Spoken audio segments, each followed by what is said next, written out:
Mali, taking you through some of the things people are talking about and some of the stuff they're sharing around the world on NewsFeed today. Idlib, are we reaching the end of the war in Syria? A racist cartoon of Serena Williams causes a massive online reaction. We'll tell you why it's so offensive. An Egyptian activist talks about his fight against his government. Honky, honky, donkey, winky, wonky, donkey. And laughter is the best medicine, and it can also increase book sales. I'll tell you what's interesting.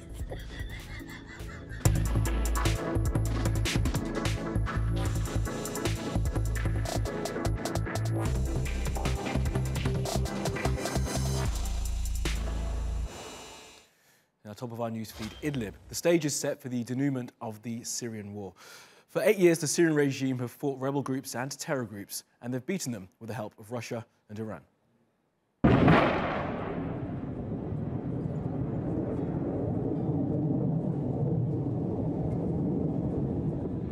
Now those who oppose the rule of Bashar al-Assad are trapped. They were sent there from all over Syria as the regime regains territory by fighting and by making agreements.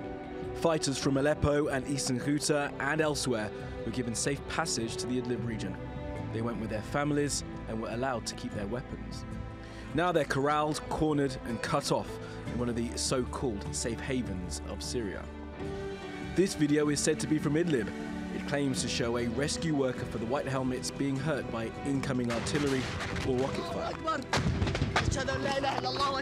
The man in the video survives. And these are some of the latest social media posts from inside Idlib. This one shows an image of a herd of sheep being moved from danger, a reminder that life is being lived under the constant threat of attack. This one says, death under bombardment is 1 billion times better than returning under control of the animal gang Assad, Russia and Iran. And this one, what do Moscow, Assad regime and Tehran want from targeting hospitals in Idlib and Hama countryside? The answer is clear. Every wounded man is going to be a martyr. Have you seen more criminality? So what now? Assad is reported to have authorized the use of chemical weapons, even though the regime have constantly denied they're using them. And Turkey's President Recep Tayyip Erdogan has warned an offensive in Idlib won't only affect Turkey, but the rest of Europe and the world. So what do the ordinary people do? They run away.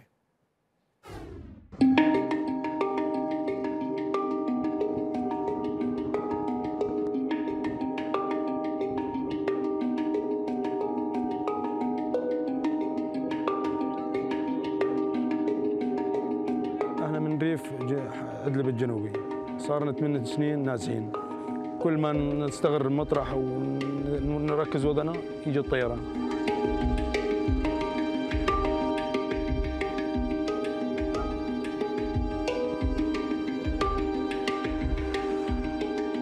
احنا جايين من ريف إدلب الجنوبي تهجرنا من قصف الطيران الروسي والبراميل وضرب المدفعية كل شيء ضربوا ما خلص شيء واحنا رايحين على المنطقة الشمالية.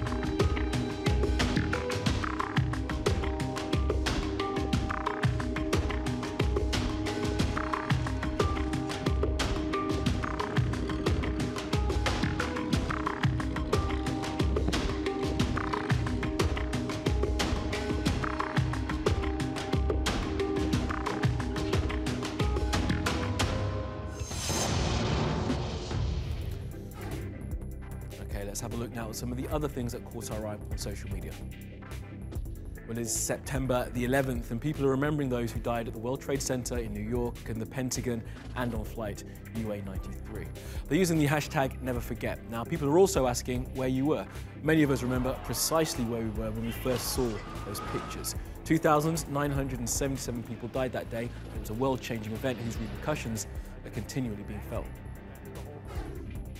And it's out. Fear, Trump in the White House was released today. It's 443 pages, that's according to my download on iBooks, and it's all about the life inside President Trump's administration. It's written by the veteran Bob Woodward, and bits have been released for the past few days, including a story about paperwork being taken from Trump's desk and an unsent tweet that could have started a war with North Korea. But there will be more fascinating revelations to come.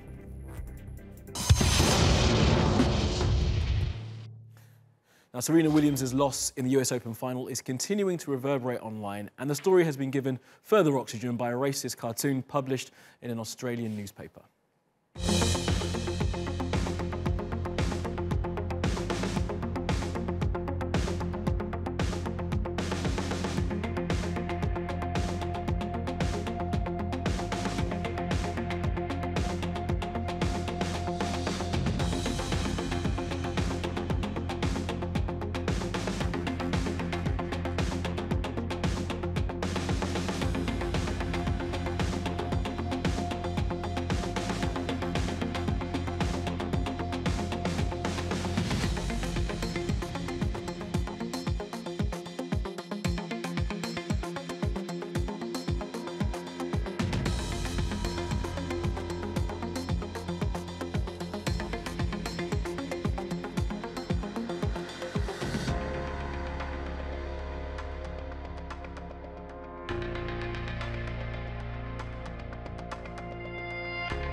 I have absolutely no knowledge of those cartoons or that period. I think what's happening here is people are just making stuff up. The cartoon was just about Serena on the day having a tantrum. That's basically it.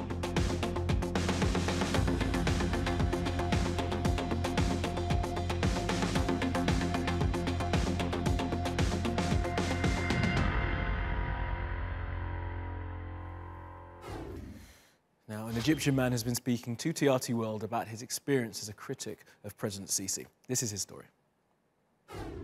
I used to call Egyptian mass trials the trials of two deaths. They kill you psychologically before they sentence you to death.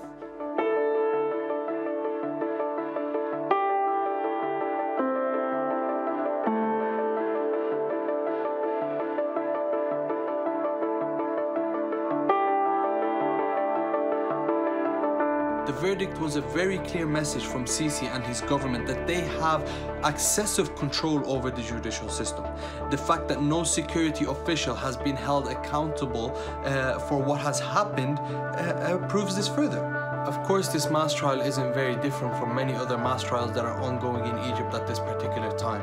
I myself was unjustly detained as a minor for over 4 years and 2 months, to be later proven innocent due to political pressure. Our trial process was a very long trial process, in every aspect a violation to human rights. In the mornings going to the trial, we were beaten sometimes, and going back from the trials we were beaten because they wanted to show a sign of power.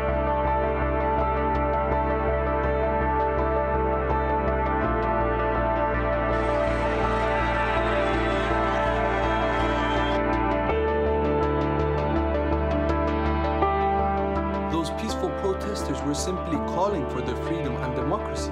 It is no secret the scale of brutality that took place on the 14th of August 2013, where hundreds were killed in a single day, this making it one of the largest mass killings of peaceful protesters in modern history.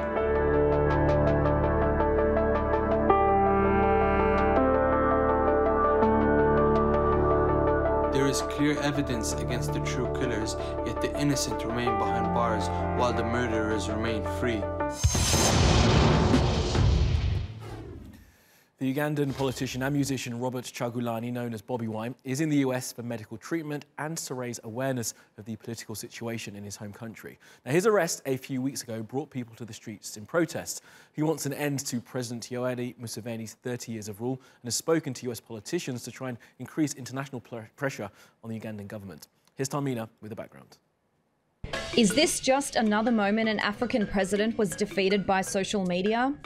Uganda's president, Yoweri Museveni, has been in charge for over 3 decades, making him one of the longest-serving African leaders. But some are questioning his hold on power after the arrest of pop star turned opposition politician Robert Kyagulanyi. also known as Bobi Wine, which has prompted a social media backlash. Wine was charged with treason for allegedly trying to stone Museveni's convoy. His arrest sparked protests across the country. Social media mobilisation further empowered the youth. The hashtag Free Bobi Wine was trending across Africa and got international attention.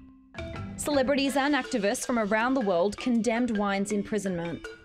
Images of the alleged mistreatment of Wine and other opposition MPs in custody were shared online and reportedly added to the unrest. The charges against Wine were eventually dropped. Other media, like TV and radio, have also had an influence on Uganda's political discourse. But President Museveni has been accused of eliminating dissent by shutting them down. Journalists have been arrested and tortured, including those who covered the Free Bobi Wine protest. Digital platforms have played a key role in spreading the news. A picture of a photojournalist being beaten up by the army was posted online. It led to the army arresting the officers behind the assault. So is the Ugandan government trying to control social media's political influence? The 2016 presidential election saw a social media shutdown in the country. President Museveni called it a security measure. In July of this year, Uganda introduced a social media tax of 200 Ugandan shillings a day. Critics say it's an attempt to block free speech. Museveni has previously dismissed social media, saying it's a platform used mainly by young people for gossip. Ironically, he has also used it to address his supporters, referring to them as grandchildren. So is the Bobi Wine saga just the beginning of Ugandan youth galvanising power through social media? All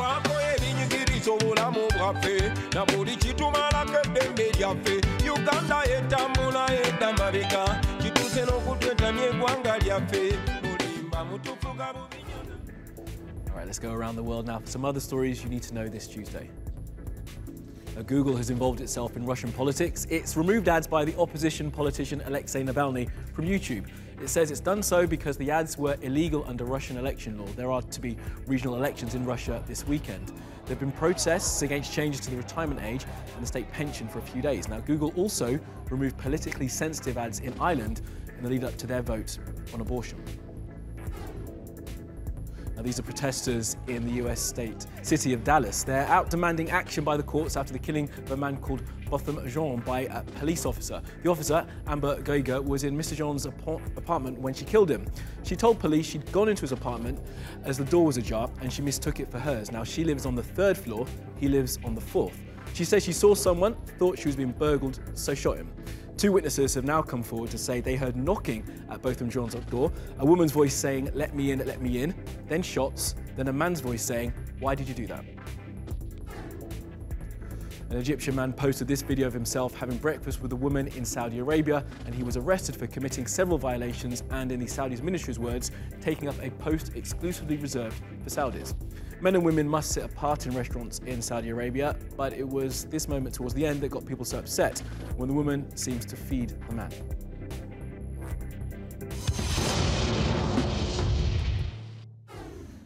And last up today, we wanted to show you the power of laughter and the internet.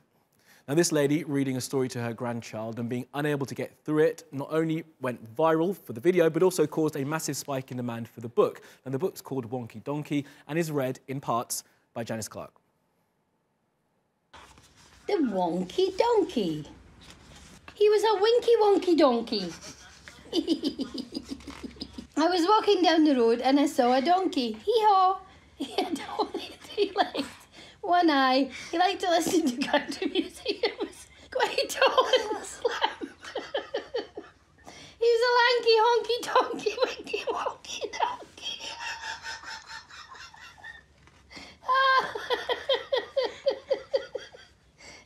After you listen to this. Oh dear. How can anybody read this seriously? I was walking down the road and I saw a donkey. Now, that kid did not find it so funny. That's all from the NewsFeed team. Reach out to me with your questions, comments, complaints and suggestions. I'm at Kamali Melbourne. You'll find us 24/7 on Twitter, YouTube and Facebook. Follow, subscribe and add. See you again tomorrow.